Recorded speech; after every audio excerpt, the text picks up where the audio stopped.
Caleb, but my friends call me Cal, so please feel free to do so. Natasha Lannin, and my friends call me Tash. Bring it on. There we go. We just want to say hello from moody old Melbourne, the masked singer of Melbourne, also known as Nam, or traditionally known as Nam. And we want to acknowledge the traditional owners of the land on which we are beaming brightly to you from. So thank you for having us. So today we really wanted to talk about what we were invited to do, which David actually got onto each of us separately and said, I want you to, can you come and talk about your project? And it's really funny because Tash and I rang Tash and I was like, what the fuck is our project? We're both like, what's our project? What's our project? Because we've done all this sort of collaborative work together. And we realized that actually our project is us.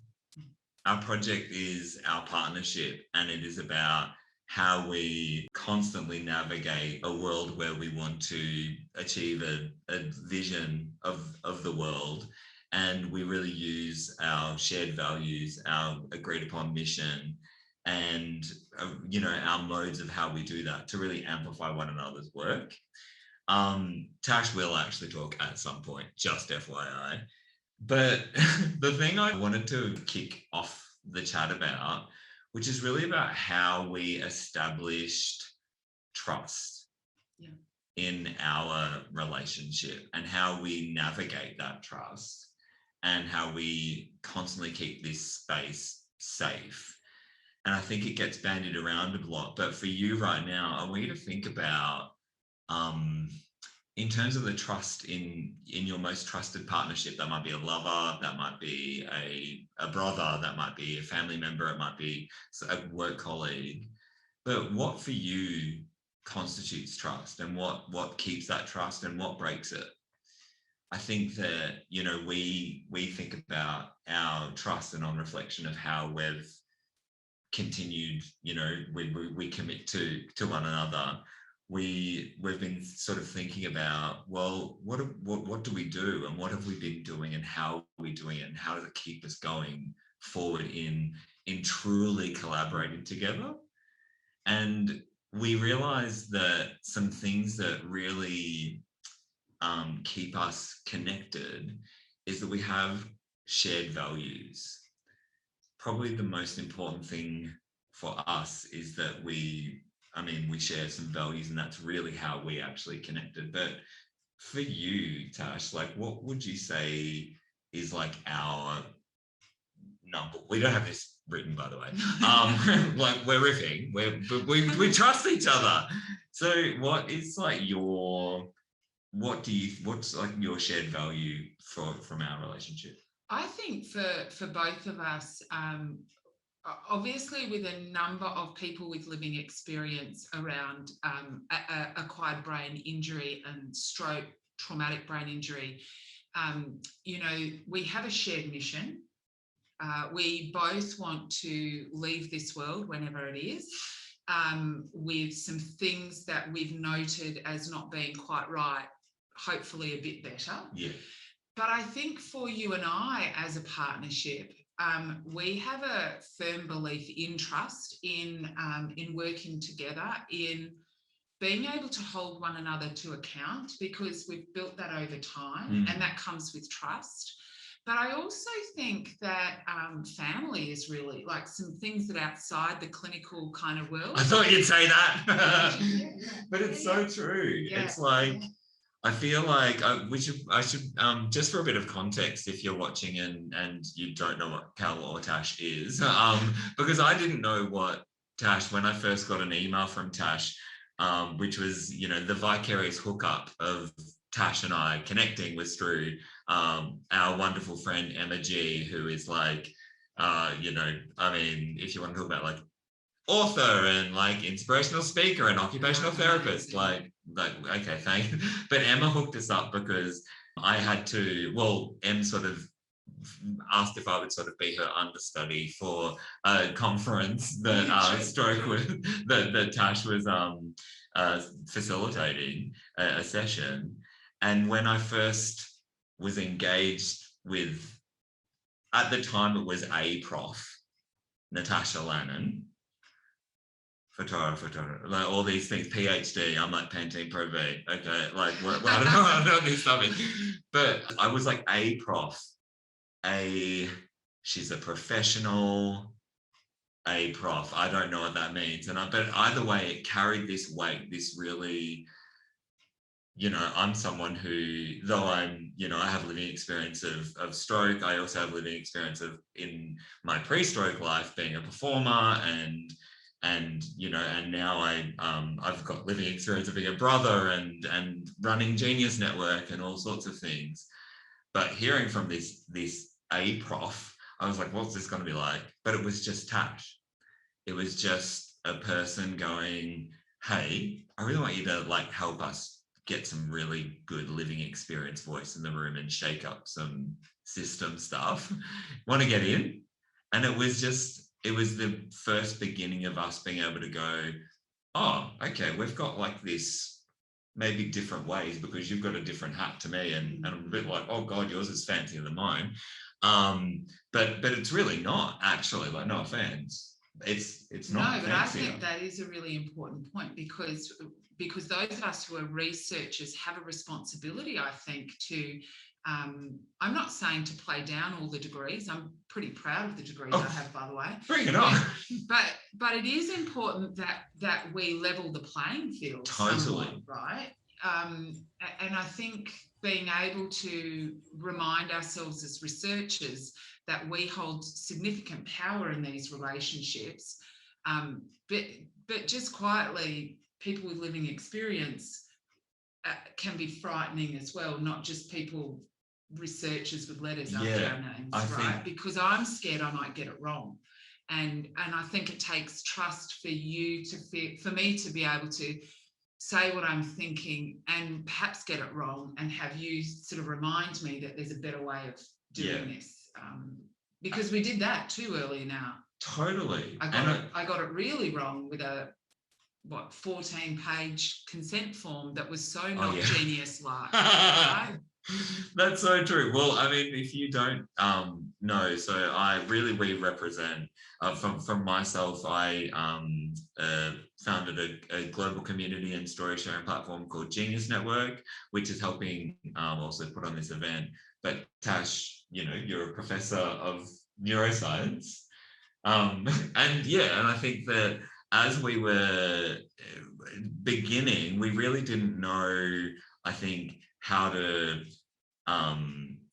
we actually navigate this system so it feels like truly equitable? Yeah, merged. Rather than, but actually what we do, and I think what we're committed to do in this kind of marriage of sorts, is that we connect on our shared values. We're grounded in them. We've sought them out to go. That's why I knew you'd say family. But we also believe in the power of peer-led. We believe in the power of that non-bias, that how do we not influence outside the cohort?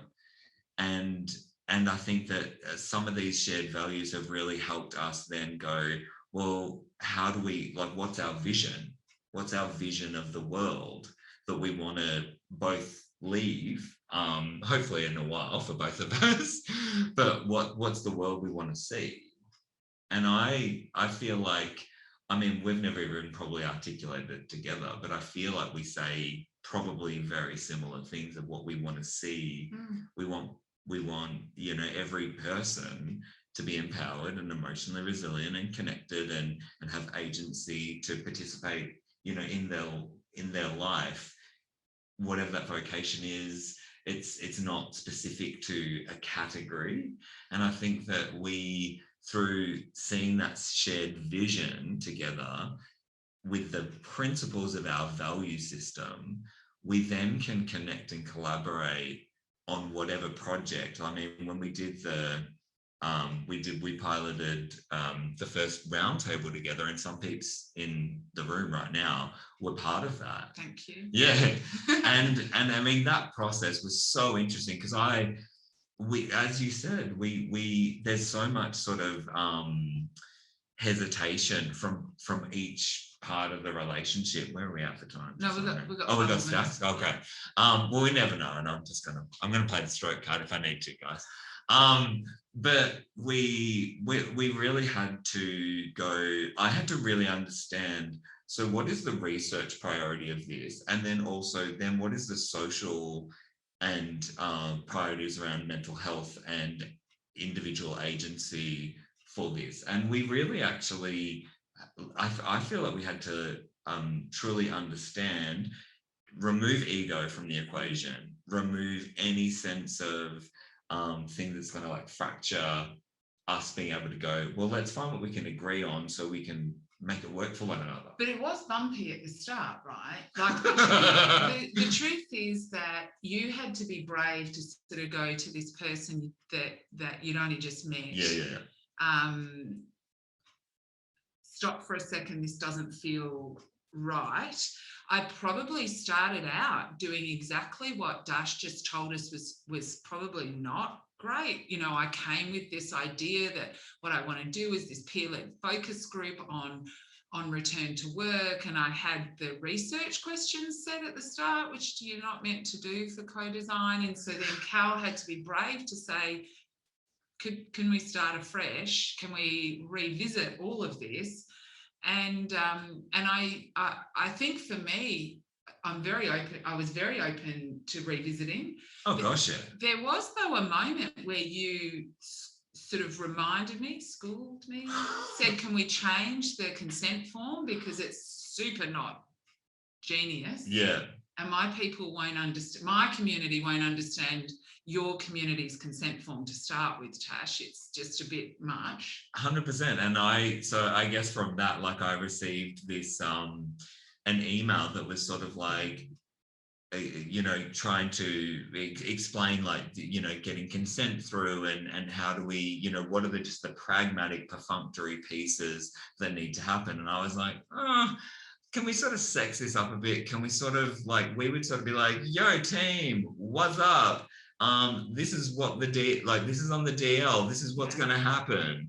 And by sort of figuring out, well, I think that actually the truth is that I sort of came back and said, can we push this with a dancing GIF and people in eye patches going, well, let's do research together. Can we make that work?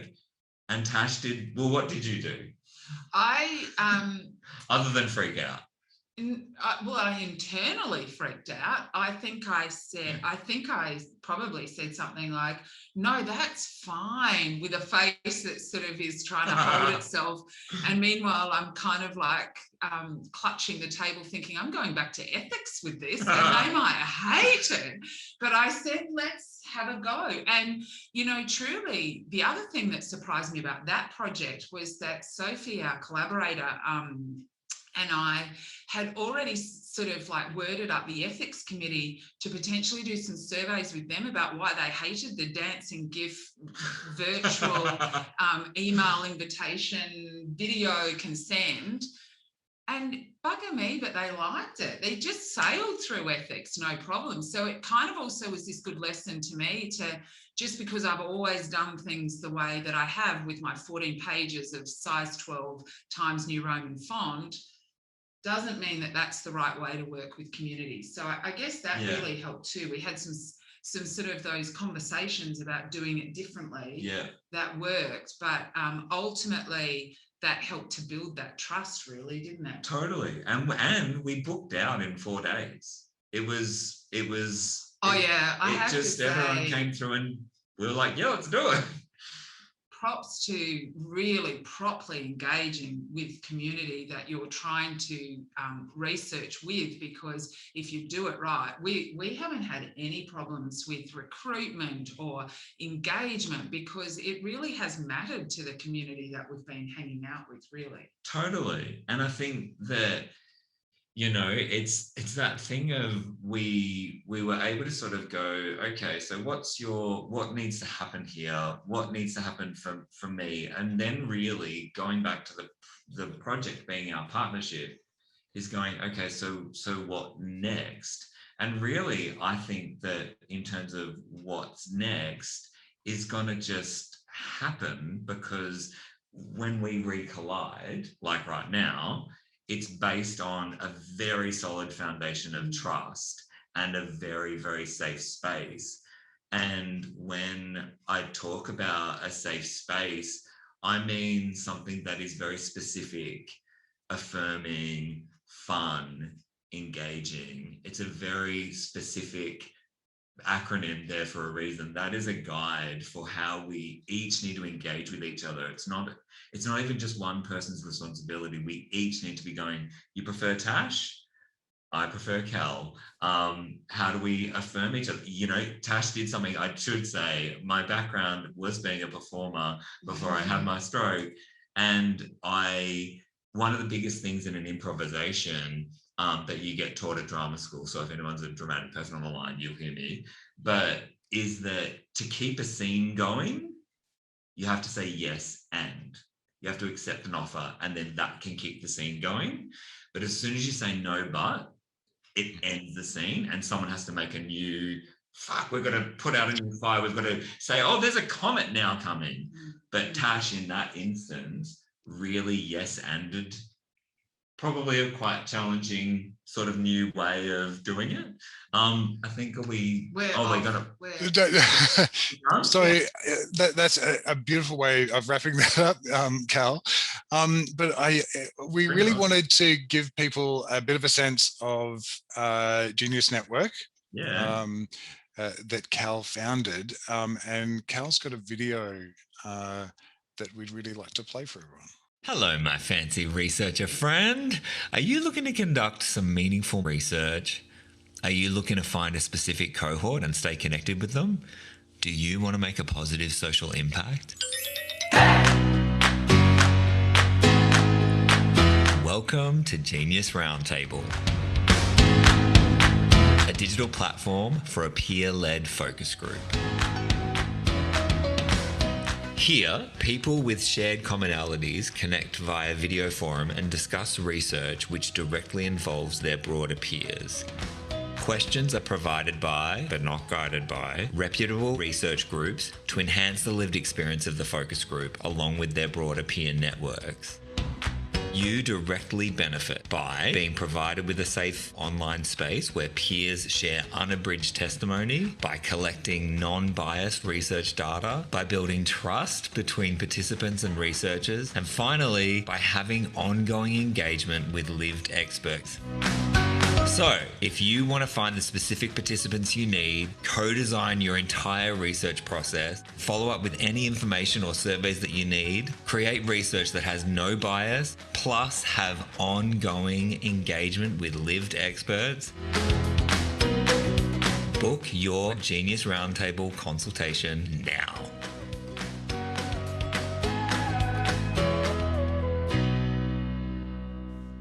Thanks.